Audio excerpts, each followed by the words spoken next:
Fala galera, Cris falando e vamos começar aí no vídeo de hoje. Vamos falar sobre o Ban. Não é nenhuma novidade que finalmente ele saiu do purgatório. E ele saiu em um momento muito especial, pois o demônio primordial apareceu na batalha. Um demônio criado pelo próprio rei dos demônios. E o Ban pode estar enfrentando esse demônio nos próximos capítulos. Então nós vamos falar sobre essa possível batalha que pode estar acontecendo nos próximos capítulos do mangá. E também nós vamos falar um pouco mais sobre o capítulo 292. Galera, vocês viram que esse vídeo está épico demais. Mas antes de começar o vídeo, é muito importante que você deixe o seu like para dar aquela fortalecida. Feito isso, então sem mais delongas, direto ao vídeo!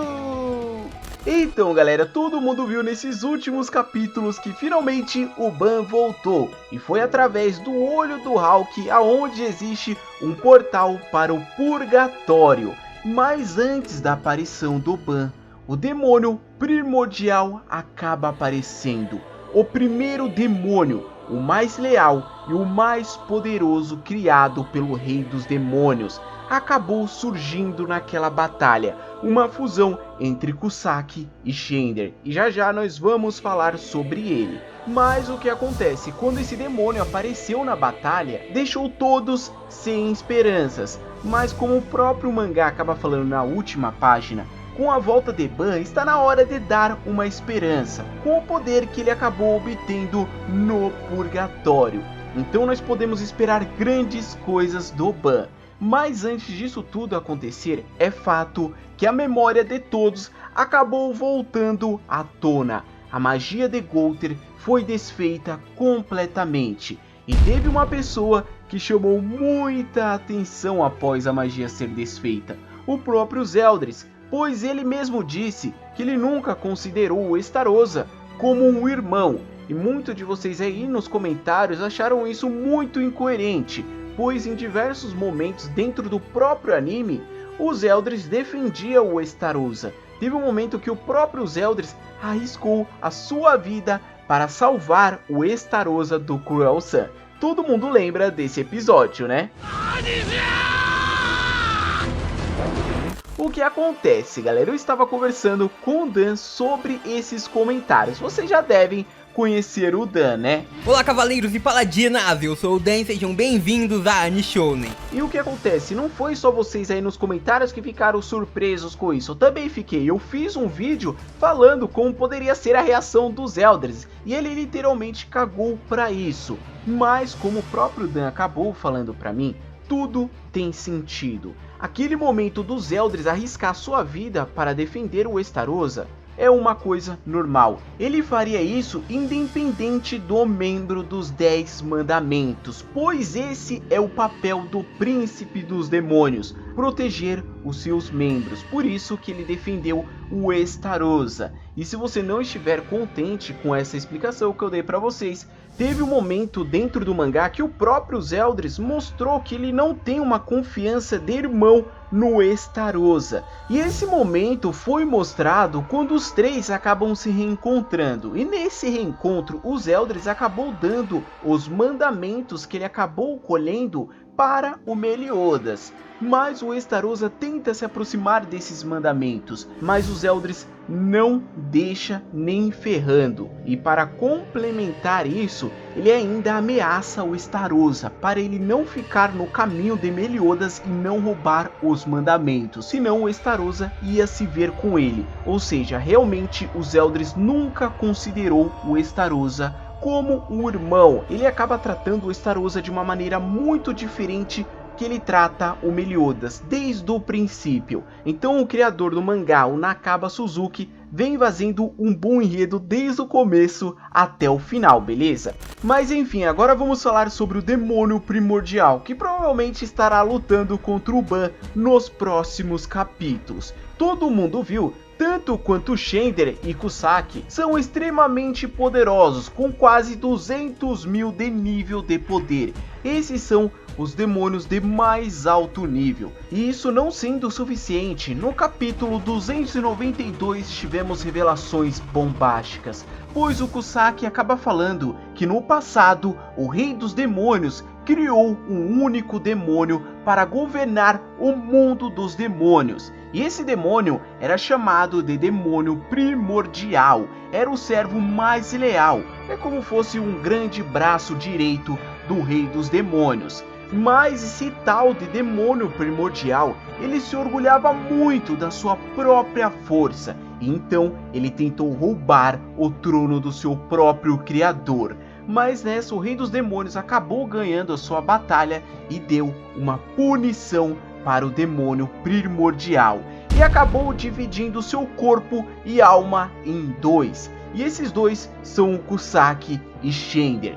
Então, após essa revelação, Kusaki e Shender resolvem se tornar aquele demônio primordial aonde eles já foram um dia. Então eles acabam fazendo essa fusão, e quando esse demônio primordial aparece na batalha, a própria Merlin fala: todas as chances de vitórias agora estão perdidas. Sabe aquele casulo que o Meliodas acabou criando para ninguém interromper ele?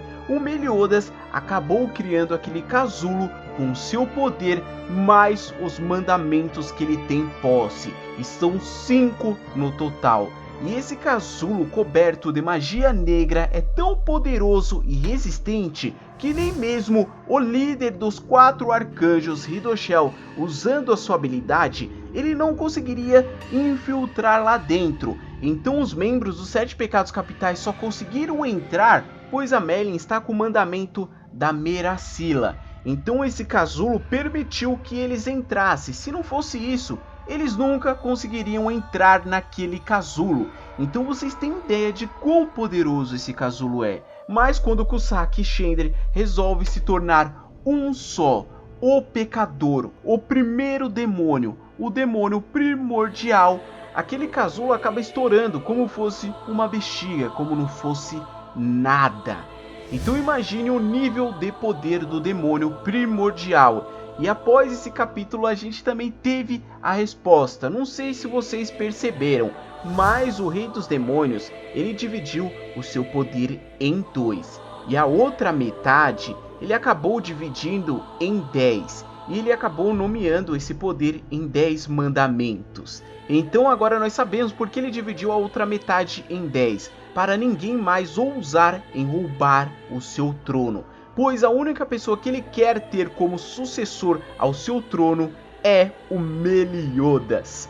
Então a gente volta para o desespero da Merlin, dizendo que está tudo perdido. Mas não está tudo perdido, pois não muito longe dali está o Ban, que acabou voltando pelo portal que existe no olho do Hawk. E todos estavam esperando a volta do Ban, até porque ele pode ser um ótimo oponente para o demônio primordial. Até porque, como o próprio Meliodas falou quando os dois estavam no purgatório, o Ban foi o único ser humano a aguentar e até mesmo sobreviver no purgatório. E como o próprio Ban acabou falando, quando ele chegou lá, ele não conseguia nem ao menos respirar direito, seus pulmões começavam a arder até mesmo inchar. Mas o corpo do Ban começou a se adaptar ao purgatório de uma tal maneira que ele já estava se sentindo em casa. E foi nesse momento que ele começou a lutar contra o próprio rei dos demônios, deixando o rei dos demônios de joelhos. Mas o mais interessante dessa batalha é que ele ganhou um novo poder, um poder de cura que ele não entende muito bem, mas só dele encostar no indivíduo que está machucado, ele acaba curando. E foi isso que ele fez no irmãozinho do Hawk. Então imagine o Ban nessa batalha, ele pode ser um ótimo suporte. Além de ser imortal, ele pode estar curando seus amigos. Mas não terminou por aí, todo mundo sabe que o Kusaki e o Shender sozinhos, cada um tinha quase 200 mil de nível de poder.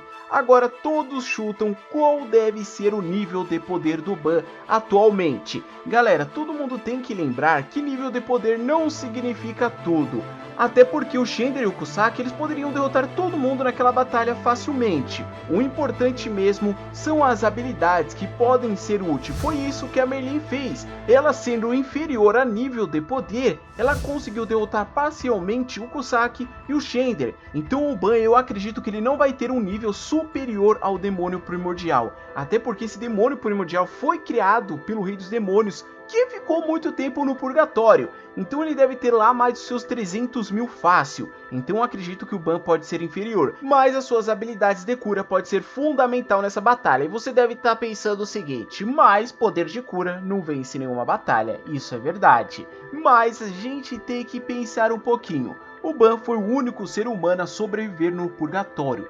Ele criou uma resistência. Será que o Ban pode ser o único personagem nessa batalha a ser imune a alguns ataques do demônio primordial? E isso realmente pode estar acontecendo nos próximos capítulos do mangá. Mas esse é o vídeo. Antes de terminar, eu quero que você aí comente qual vai ser o nível do demônio primordial, qual vai ser o nível de poder do Ban e quem pode vencer caso haja uma batalha direta entre Ban e esse demônio. É muito importante que vocês comentem, que eu vou estar lendo o comentário de todo mundo e tentando responder o máximo de pessoas, beleza? Mas antes de terminar o vídeo, é muito importante que você deixe seu like, porque esse vídeo deu muito trabalho. E se você for novo, a primeira vez que está vendo o canal, é muito importante que você se inscreva. Então galera, muito obrigado pela sua audiência, tamo junto, até o próximo vídeo.